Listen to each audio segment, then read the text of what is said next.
Oh man. All right. So, one of the things that really comes up, this is a big topic, but as you guys know, we don't do long format on here on YouTube just quite yet right now. So, it's a big topic for men. We're probably going to have to address it a few different times, but one of the big things that I hear men struggling with and that I hear, people having hard times with is our inability to really go after our own insecurity and our ego. And the first disclaimer I want to make is that the ego is not all bad. I think that's one thing that we put out in the world today. It's a very good hashtag. It's a very good thing to talk about as far as getting people to catch and latch onto your content. But in reality, the ego is really, there are good pieces to the ego. It's not always negative. Now, the ego can be extremely negative in a lot of different ways, but to paint it all as negative is not correct. The ego can be a very good protection system for us. And when we look at where that kind of ego comes into play, and then we're going to address this with insecurities, and we're going to wrap this up in a shorter format. But with the ego, the start of the ego becomes more of a protection system. And what do I mean by a protection system? A protection system is more of the fact that from a mammalian standpoint, we are all selfish individuals. And why is that? We're a conglomerate of cells. And in those cells, everything wants to simply survive. Everything just wants to make it to that next generation, to have its genes move on and continue down the progression and evolution of life. Inherently, we are selfish creatures. Everything really is. And it's because that if we subscribe to the mammalian features, which I also believe in epigenetics, we'll get into that in a different episode. But when we talk about the mammalian features, I think there's a balance between this.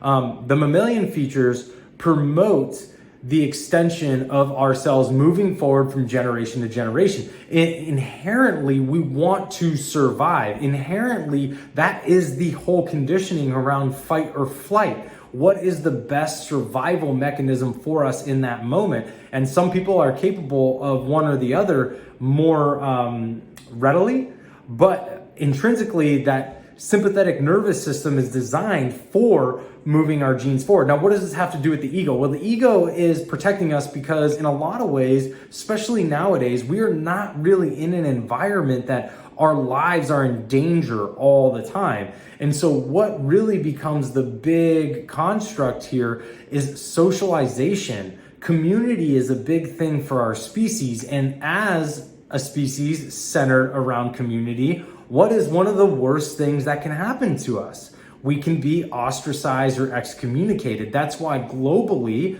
we see that there's one of the harshest punishments a tribe can give is actually giving you a banishment and kicking somebody out of the tribe. And so when we look at the ego and we think about, just think about when it comes into play majority of the time in your life. When do you actually engage in a protection system where the ego is like, oh, hell no. I'm going to either lash out in anger. I'm going to point the focus to other people in the group so that it's no longer on me, or I'm not even going to share anything because if I do, I may be looked at as weak or less than. So think about when your ego comes into play, because we all have this. I have this. You have this, and everybody out there that's even in the self-development world all has their fucking ego come into play.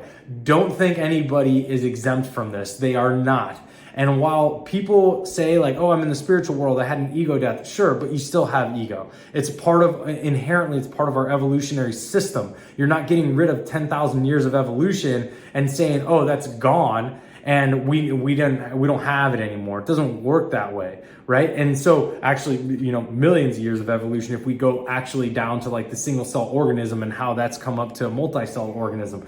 But at the end of the day, the ego can be a protection system. The ego is there to try to protect us, to keep us from being vulnerable, to keep us from being ostracized, from being looked at as weak, from being emasculated as men are by other men when they open up about certain things. And so when we have that, that creates our protection system, our armor around the insecurities that we have about ourselves.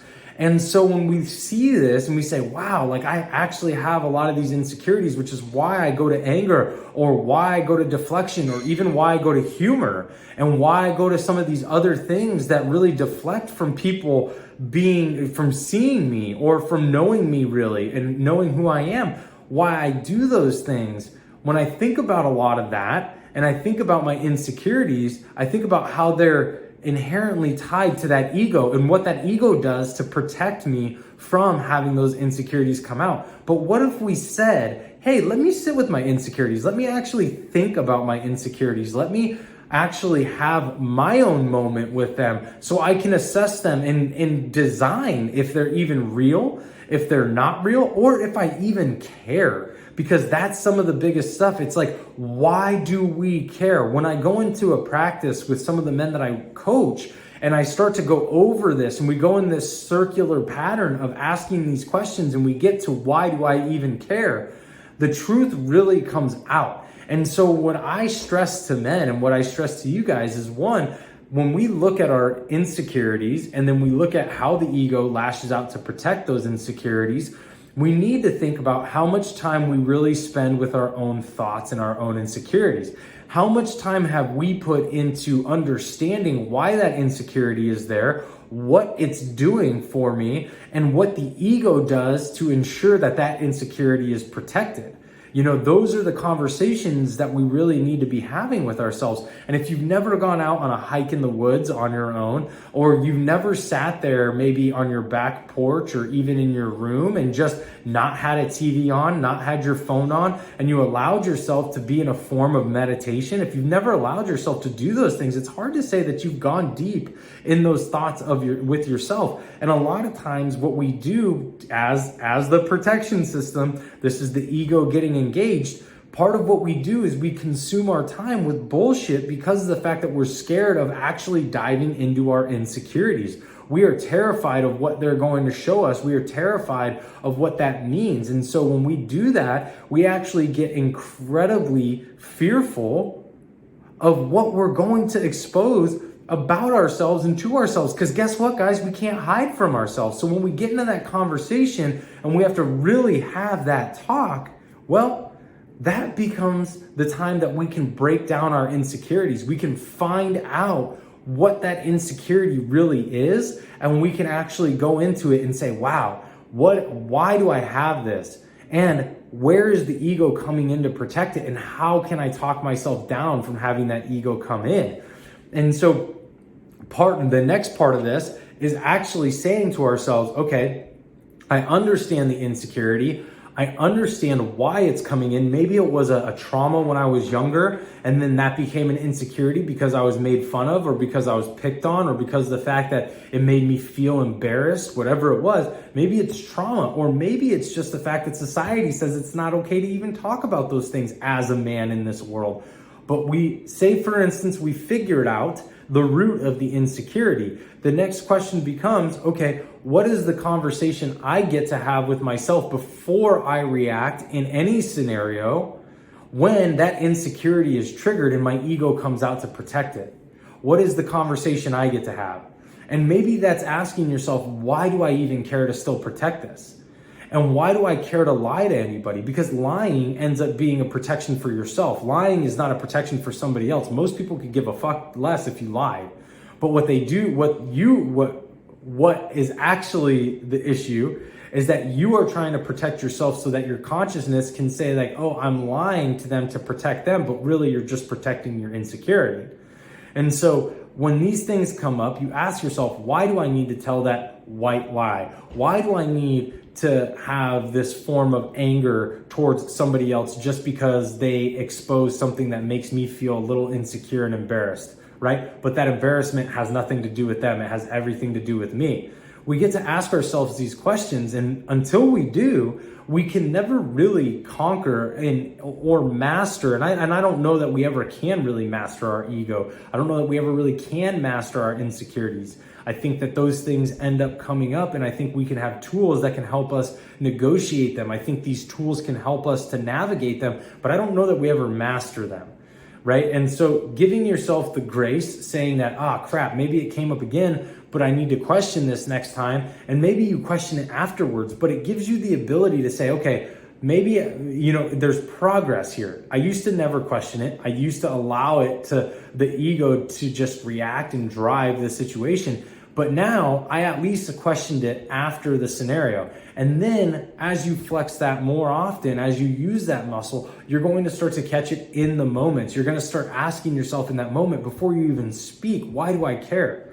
Why do I care to protect this insecurity? Why do I care to say anything right now? And when you do that, you can truly get an advantage over your ego and over your insecurities. And you can start to harness the ego for the strengths that it has, not its weaknesses, right? You can start to actually control the ego to benefit you and your life, as opposed to letting it run you in your life. So think about that, guys. How is your ego protecting your insecurities? And when are the most frequent times that this comes out? Because that will tell you what some of your biggest insecurities are. All right.